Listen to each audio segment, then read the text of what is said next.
I'm Dustin. This is Fantasy Smack Talk. An injury-plagued Week 10 is in the books, so obviously plenty to talk about. Let's go ahead and go with the must-adds in all leagues. First one, guy we've been talking about all year, Roy Halou. Still only on about 60% of leagues. Shanahan strikes again. For no good reason, he starts Terrain over Halou. Terrain plays terrible. Halou plays great. So we're in the exact same situation as we were before. It looks like it makes sense to everyone that Halou is going to have the most value out there, but we will wait and see. But if he does have the potential of having a lot of value. You got to pick him up. Next, Kennel Hunter. The 49ers are for real. They're playing great. As they lock up this playoff berth, as Frank Gore slowly gets more and more banged up, we're going to see more Kennel Hunter. It's just going to turn into a mess.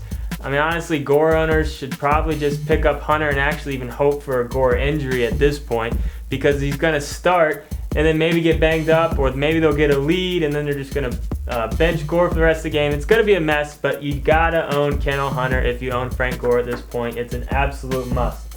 Next, Carson Palmer. Only in 40% of leagues right now. He's quickly getting caught up to speed out there in Oakland. Ton of weapons out there. Decent schedule down the stretch. If you're a Matt Schaub owner or someone looking for a quarterback with an upside, you can do a lot worse than Carson Palmer. He could have some value down the stretch. Couple of wide receivers for you. And I debated whether to put my boy Damian Williams in as must-add in all leagues, but I'm putting him in there. He had a great game week 10, over 100 yards and a touchdown.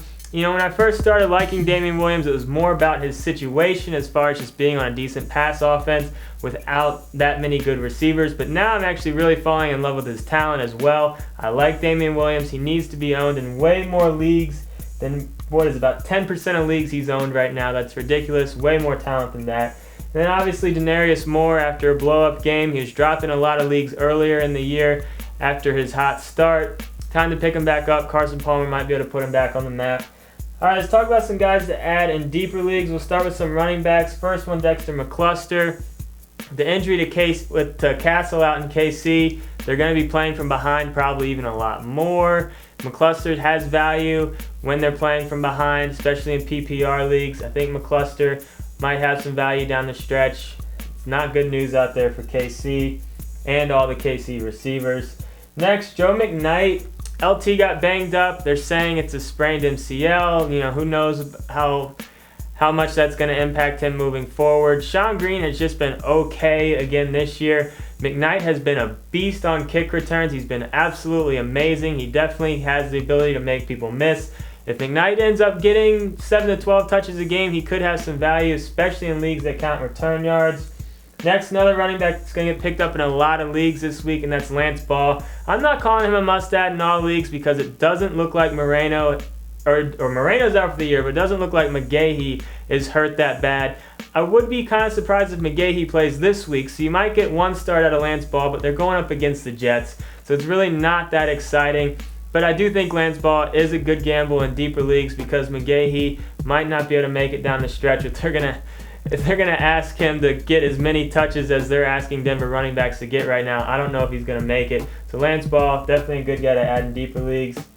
Let's move over to some wide receivers. Titus Young out there for Detroit. He's slowly starting to get more targets. Obviously they got Calvin Johnson out there. But Nate Burleson is a good receiver, but he's not necessarily a great receiver. So don't be surprised if Young slowly starts to take away from his touches and his looks. I think this young rookie receiver has a lot of upside, obviously. Next, Laurent Robinson, owning 50% of leagues. He's still just a temporary solution, but as long as Miles Austin is out, he has a big upside. We saw what he did last week. I'm not going to call him a must-add in all leagues until Austin's out for the year. But for now, Robinson is just a must-add in deeper leagues. Next, we got Nene for Carolina, owning about 5% of leagues. He's slowly getting more involved with that offense. Cam Newton's finding him a lot more. PPR leagues, I think he has some value moving forward. Carolina has a decent schedule from here on out. I don't mind Nene in deeper PPR leagues. One more receiver is another rookie in Vincent Brown. Great game out there for the Chargers on the Thursday night game. He had one touchdown. He almost had an amazing second touchdown catch that got called back.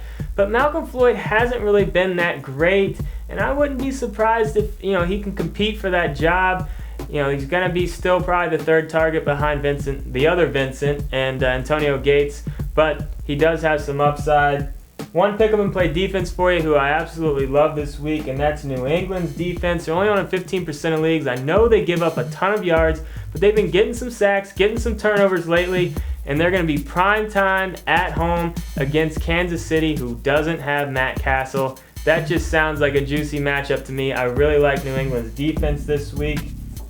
Moving on, let's go ahead and talk about one IDP player before we get into the quarterback mess that's going on. That's Darrell Washington, young linebacker for Arizona. He's starting to get things going. His tackle totals have been really high over the last few weeks. I like him moving forward. He's only on about 10% of leagues, so if you're looking for a tackle machine, he could be your guy.